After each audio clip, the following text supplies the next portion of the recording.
12 FPS. À Annecy, Le vlog d'Annecy. jour 3, Mercredi. mercredi.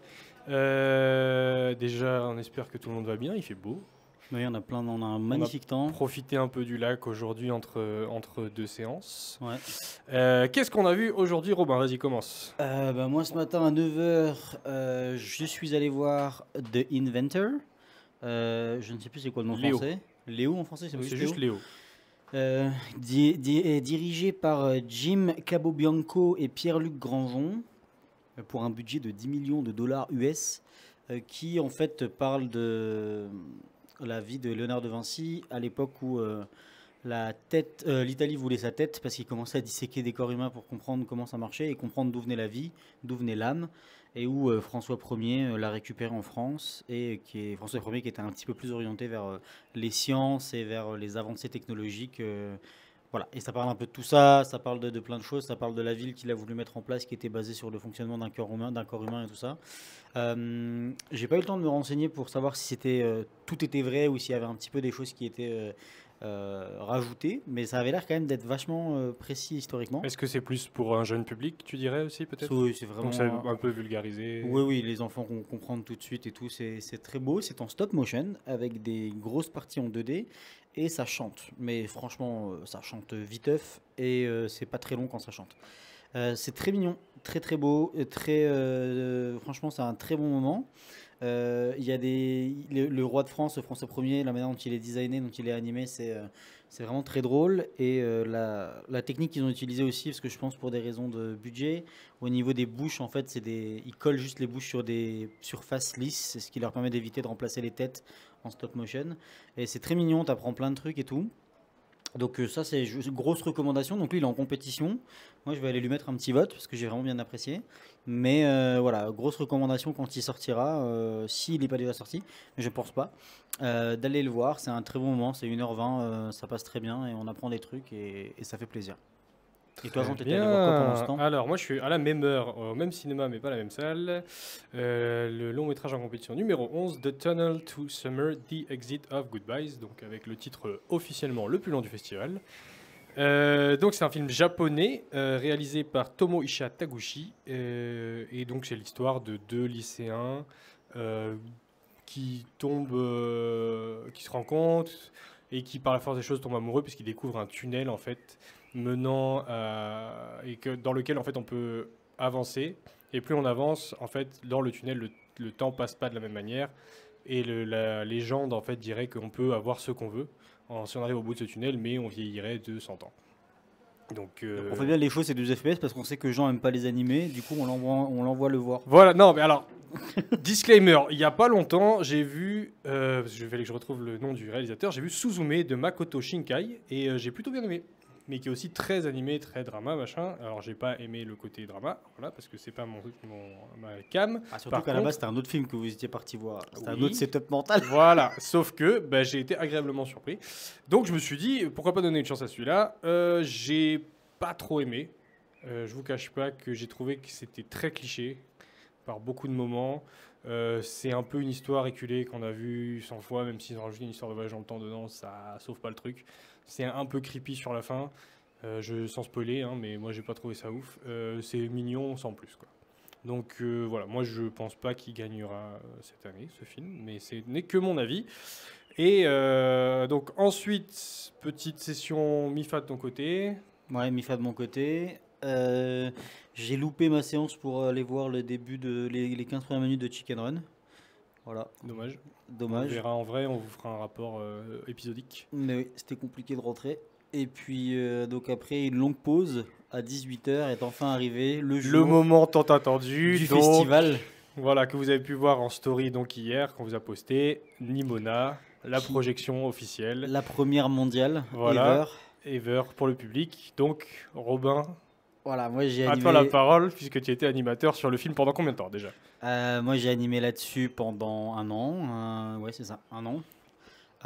C'était une production pleine de tumulte. Est-ce qu'il y a des productions sans tumulte, finalement? Oui, non, c'est vrai, c'est vrai, c'est vrai. On savait déjà, quand on a vu donc Nimona est un projet Rescue de Blue Sky, donc c'était Blue Sky qui devait faire ce projet à la base. Et Blue Sky a été shut down par Disney en 2021. Et donc Nimona avec. Donc c'était la fin de ce film. Et ils ont réussi, donc les réalisateurs, Nick et Troy, à trouver, donc qui sont les réalisateurs de Spy in Disguise, donc le film de Blue Sky où les agents secrets peuvent se déguiser en Donc, pigeon. Nick Bruno et Troy Quinn C'est ça. pour leur. Ils ont réussi à trouver des fonds chez Annapurna Productions et Netflix en tant que distributeur pour relancer le projet, mais il fallait trouver des petites mains pour le faire.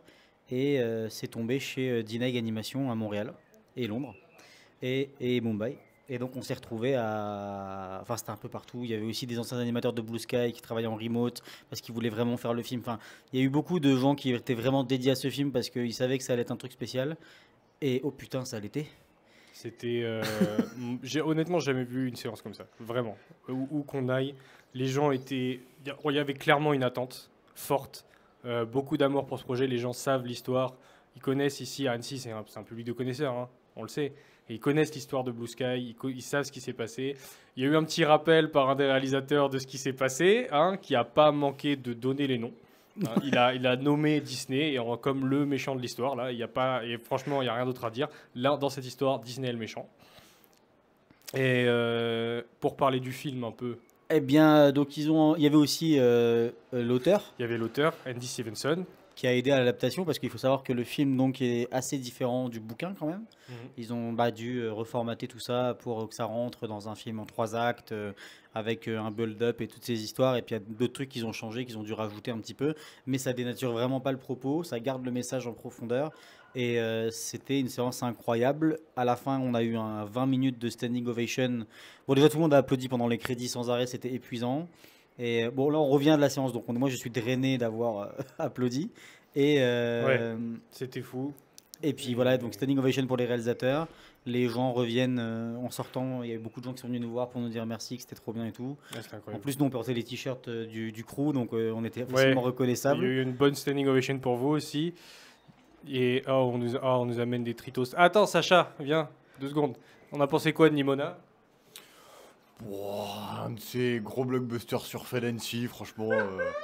L'anime smooth, aucune personnalité dans les designs, l'histoire avec du fil blanc, enfin. Ouais.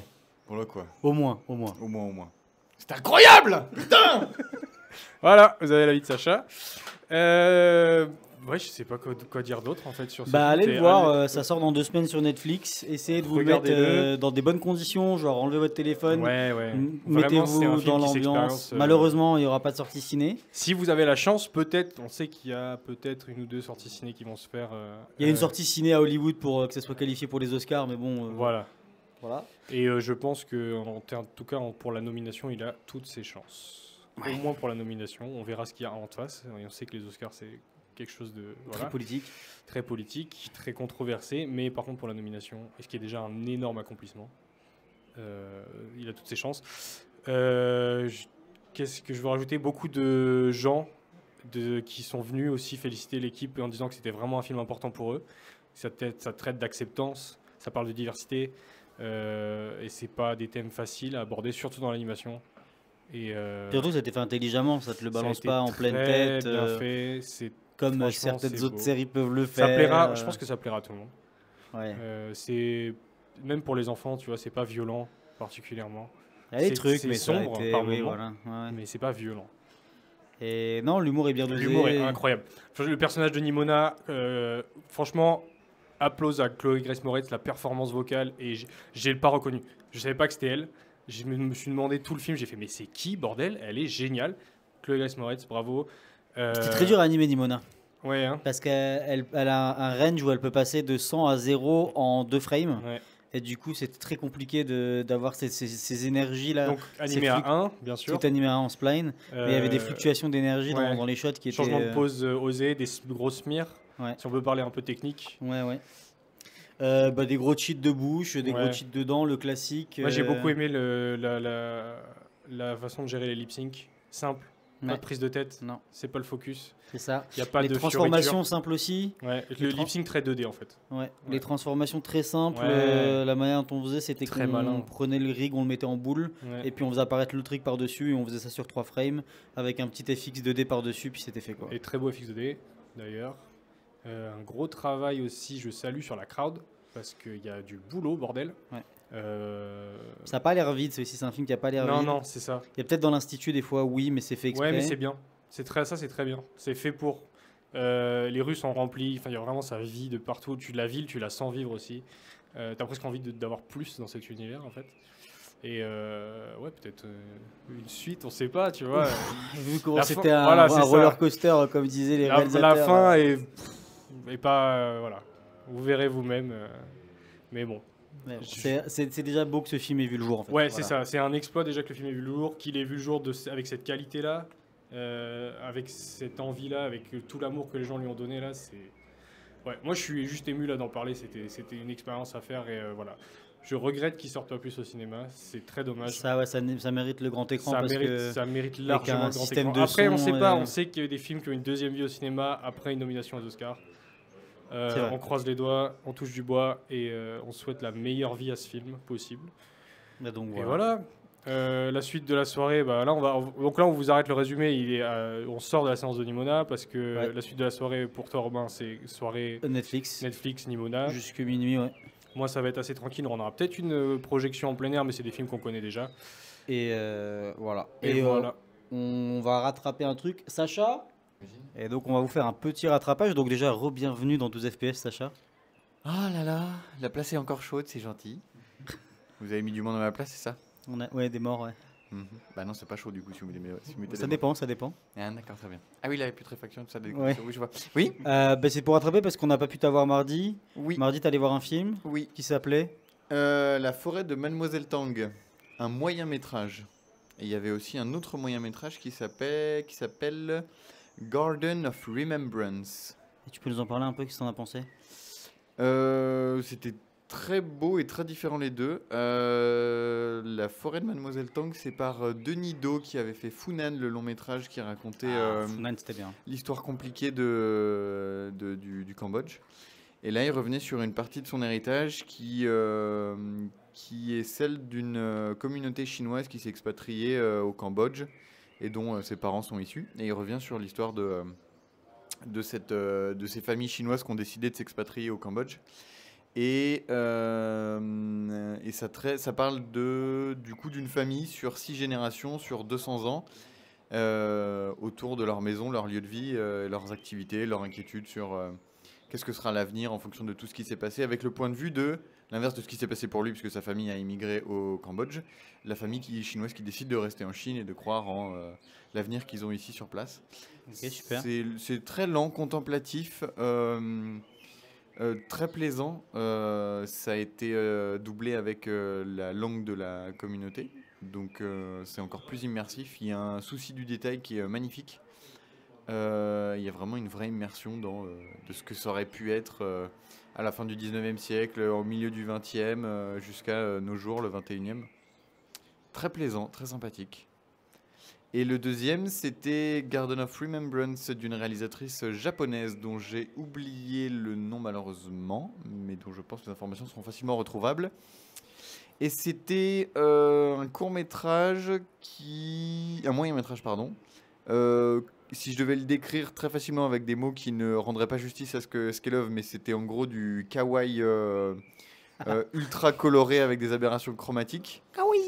Et c'était presque un clip musical, il y avait une bande son et plein d'idées de mise en scène qui sont très loin de la narration temporelle classique, avec beaucoup de répétitions et tout. C'était super beau, super tendre, et ça racontait l'importance des rencontres, surtout amoureuses, et de ce qu'elles peuvent changer dans nos vies, ou ce qu'elles peuvent ne pas changer si elles n'arrivent pas au bon moment.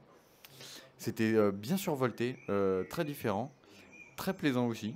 Là, c'était projeté back à back, quoi, l'un après Ouais, l'autre. exactement, ouais. D'abord Ok. la forêt de Mademoiselle Tang, et après Garden of Remembrance. Ok. Et très joli, très beau. Je sais pas, en termes de suite, je crois que la forêt de Mademoiselle Tang, le réal et le producteur vont se battre pour que ça continue à sortir dans les festivals et peut-être éventuellement en salle, mais sinon ça sera disponible sur Arte. Et pour Garden of Remembrance, j'en ai pas la moindre idée. Voilà. Mais je crois que la réalisatrice a un long métrage en préparation. Trop bien. Voilà, voilà. Eh bien, merci beaucoup. Mais de rien, avec Et grand c'est plaisir. ici qu'on vous laisse pour ce jour. Donc n'oubliez pas d'aller voir des films d'animation. Bisous.